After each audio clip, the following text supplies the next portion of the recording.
soundtrack has been an essential part of Need for Speed since the very beginning. They have always captured the trends of the time, adding more to the immersion. Therefore, as time passes, these games become perfect time capsules, providing double dose of nostalgia.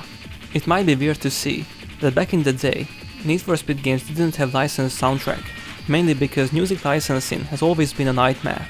There is a reason why only the biggest companies with tons of resources can afford to put a wide catalog of music in their games. Money, bro! Depending on the deal, these licenses can have a time limit, which means after a certain period of time, the publishers may lose their licensing rights. We've seen this becoming a problem when remakes, remasters, cash grabs, whatever you call them, are released with butchered OST, or worse, even OG releases may disappear from digital stores overnight. No wonder lots of studios, and especially indie games, rely on a much more cost-effective option, and hire talented, relatively unknown artists to compose the OST. The company will own the rights for the music, but the musician gets an opportunity to reach a large audience. It's the reason why old game soundtracks are not available, for example on Spotify, simply because they were never released separately, and most companies don't really care about their old projects anymore. The first Need for Speed title had a pretty balanced OST, and by balanced I mean half electronic, half metal songs. They captured an arcadey style with uplifting riffs, while remaining less playful than Ridge Racers, and also less monumental than Gran Turismo's soundtrack. But it had something that the competition did not. Madness. Pure madness, and it's beautiful. The second installment continued the experimental phase, mixing Greek folk with metal riffs, and other weird combos you can imagine. This was the time when music became interactive, adapting to the situation of the race. Impressively, they made these songs fun to listen to, but if you look up who made them, the outcome is not so surprising anymore. In the first two games, most of these songs were made by Alistair Hurst, Jeff Dyke, and Saki Kaskus, till Hot Pursuit came out, and everything changed. You booted up your PS1, watched the intro with the smooth transitions, and the first thing you heard in the menu was this. Ronda Prisco had arrived, turning Need for Speed into electronica haven. I remember my first impression was like, oh, this company is called Electronic Arts, because they're actually making arts. Wow!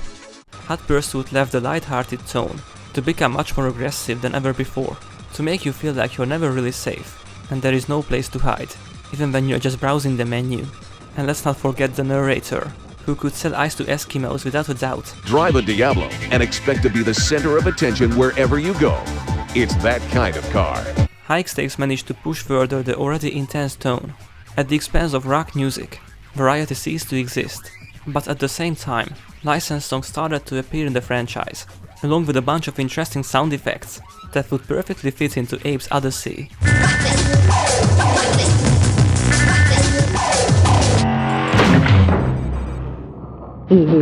Porsche Unleashed followed a similar path, but slowed down the pace, added more funkiness, and the end result is just astonishing.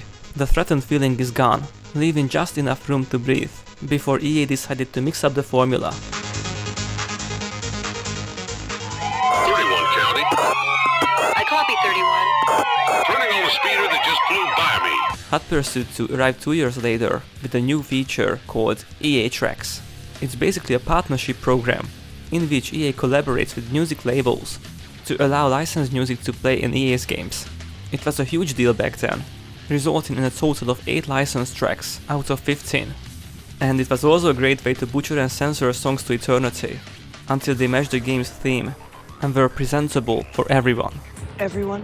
Everyone! It sounds bad, but if one thing EA Tracks proved is that some songs are just better censored. Just take a look at Hot Action Cup's Abomination, Fever for the Flavor. The difference is night and day between the two versions. With that said, EA made a huge step to be more mainstream, dropped electronica in favor of rock, spiced things up with the early 2000s high school immaturity. And that was it. The only problem was that there were simply not enough songs in the game, thus they became repetitive way too quickly. Unlike Underground, which brought a new era for Need for Speed in every aspect. Some call it the golden age of Need for Speed music, or the age of variety, and for a good reason. Compared to its predecessor, Underground tripled the amount of licensed songs Up to 23 added 3 Need for Speed exclusive tracks, while it also kept the composed music for the in-game cutscenes. This formula became the standard, and it has stayed the same for the most part. In terms of genres, we had rock, new metal, rap, electronic music, and also the option to customize the playlist in EA tracks. Given the predominance of new metal songs, it's no surprise that the OST became very angry and angsty. From the story's perspective, it made no sense whatsoever, but that's what we got from a year while Linkin Park and Evanescence were the shit. Underground 2 was like Underground 1 in every aspect, except we got Snoop Dogg instead of Nate Dogg this time. The Most Wanted came out and it was like, are you tired of these songs yet? Too bad, bitch! Here's a yellow filter, shitty CGI with slow motion, and an abandoned warehouse, turning the game into a new metal music video. However, Most Wanted had something new going on. Composed pursuit music by Paul Linford. The orchestral style was so incredibly fitting the atmosphere that the moment you bumped into a cop, you knew they were going to bust you no matter the cost.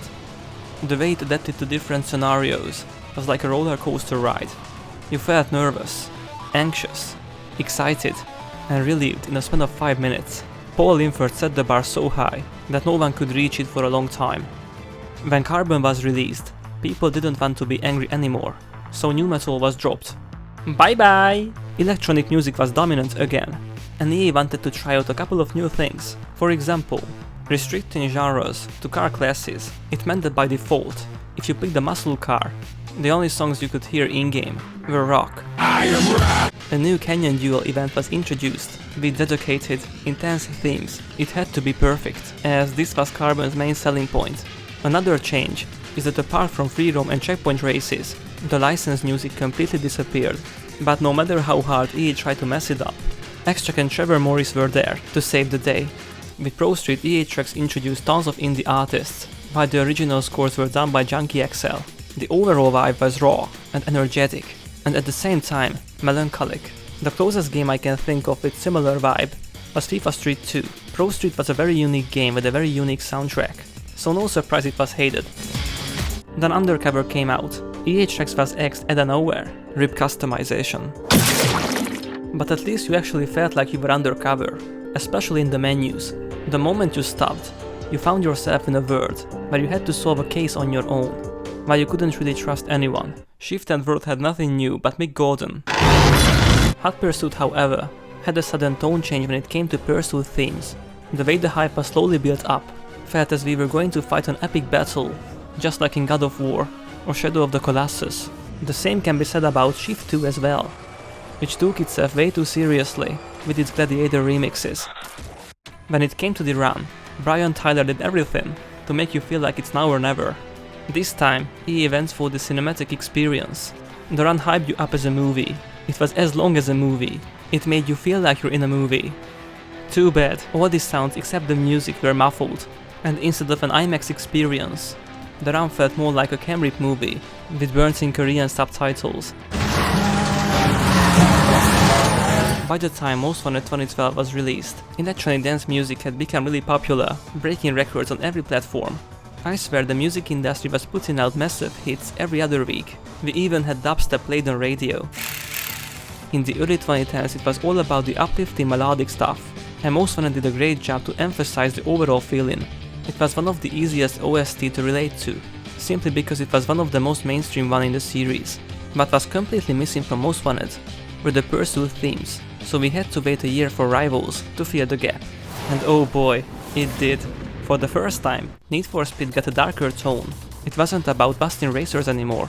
It was a matter of life and death. Your heart was racing more than doing cardio, and when you stopped for a sec to take a deep breath, the Hideout theme made you feel like Jason Bourne. Vanessa Lorena added the missing piece we didn't know we were missing. The only question was, where would the series go from here? 2015's Need for Speed was a reboot of the franchise, with a gigantic OST. It doubled the number of licensed songs compared to Rivals, by trying to mix everything that made the series good. They even included a bunch of songs from the old titles in the Legends update, and as much as I loved them, they did not fit in as well as they did for example in Mass Effect. Songs were limited to certain events, depending on whether you were in the garage, menus, free roam mode, or in a racing event. Yeah, Carbon's bullshit system returned. Nitpicking aside, The reboot had a very special atmosphere. You heard one of these songs and you were put in a good mood instantly. It gave you back that feeling when you had nothing to worry about, except hanging around with your friends, going to clubs, fist bumping, and drinking Monster. Given the plot, it's no surprise that Payback had a high-risk, high-reward feeling.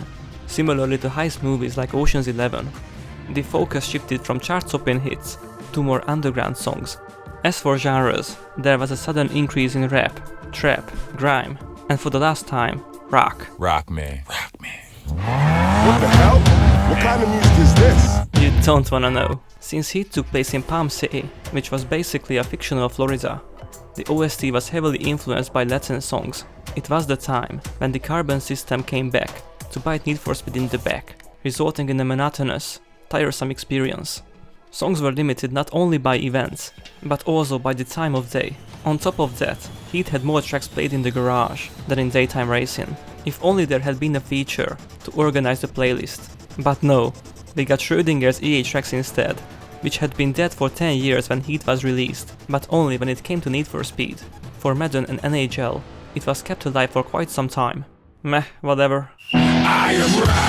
What Unbound has done recently with hip-hop is the same thing Most Wanted did with nu metal, tailored the whole game to the genre, and since hip-hop is the most popular one, it was an obvious call to make. Another good decision was to get rid of restrictions. I admire EA's commitment, cause they went nuts with this OST.